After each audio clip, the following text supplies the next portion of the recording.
Hello and welcome to Greybeard Gaming. This week I'm going to be talking about my experience playing Carrion. And by the end of this video, I hope to let you know whether or not it's worth your time, your attention, and most of all, your hard-earned cash. But before we dissect this monstrous ball of human flesh and organs, I'll let you use one of your fleshy bits to go ahead and hit that like button. And subscribe to the channel if you haven't already to make sure you don't miss next week's video. So what is Carrion? Well, Carrion is a game made by Phobia Game Studios and published by none other than Devolver Digital. It is a reverse horror game, which means that you play as the monster, hunting down your victims as an amorphous blob of tentacles and pulsating nodules, with the insatiable desire to feast on available biomass, that's code for humans, to grow larger and more powerful.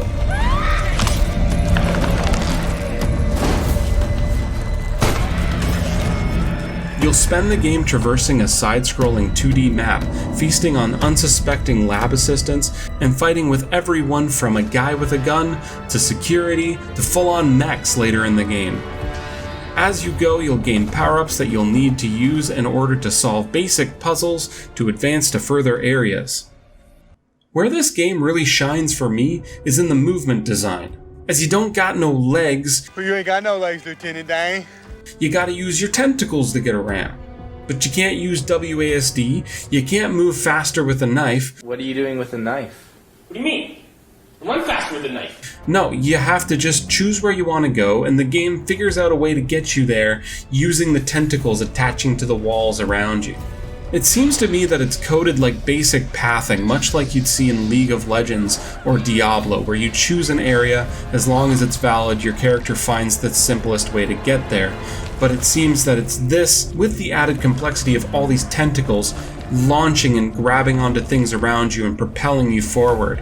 And the sound is really awesome. As you do this, you hear all this tippity-tappity of all your tentacles attaching and latching on all the different surfaces in the corridors.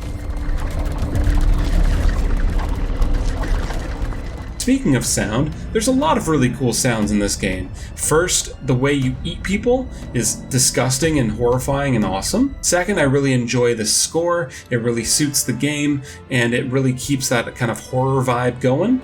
And lastly, I noticed that the sound in the different environments is really immersive and awesome. Especially, I noticed when you go into the water, it's got that sort of muted sound, which, I mean, happens in other games as well. But because you kind of enjoy being in the water, lurking around like a monster, that little added layer of the muted sound as you kind of go through the sewers to pop up on the other side to get your victim, it's really fun and really good.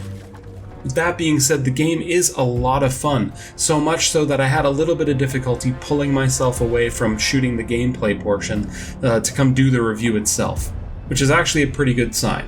One thing I did see online and could tell while playing is that this isn't necessarily a long game. It's not incredibly deep, and it doesn't have a lot of room for replayability. This is one of those kind of games that you might just play once. I haven't finished it yet, but some online have said that it only takes about 5 hours to complete. And so it really comes down to the kind of games that you like and whether or not the playtime by hour metric means a lot to you. If you're more of a fun by dollar person, then this might be totally fine. As far as where you can play it, this game is available on Xbox, PlayStation, Switch, PC, Mac, even Linux. And it's $17 American on Steam, so there's that.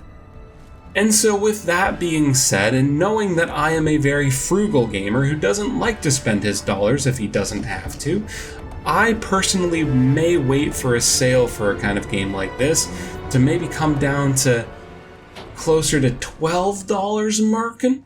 But I personally actually played it on the Xbox Game Pass. Again, I'm not shilling. I swear to God, I have it right now, and there's lots of good games on it. So it's just there's a lot of games there. But I think if you have $20 kicking around and you're the kind of person who prioritizes having fun and enjoying the experience over being able to play it for weeks and months and forever, then this might actually be totally sweet. You know what else is sweet? Leaving a comment to let me know what game you'd like me to review next. And if that sounds like a lot of work, I don't blame you. Just hit the like button, subscribe to the channel if you haven't already, and why not hit a bell too while you're at it.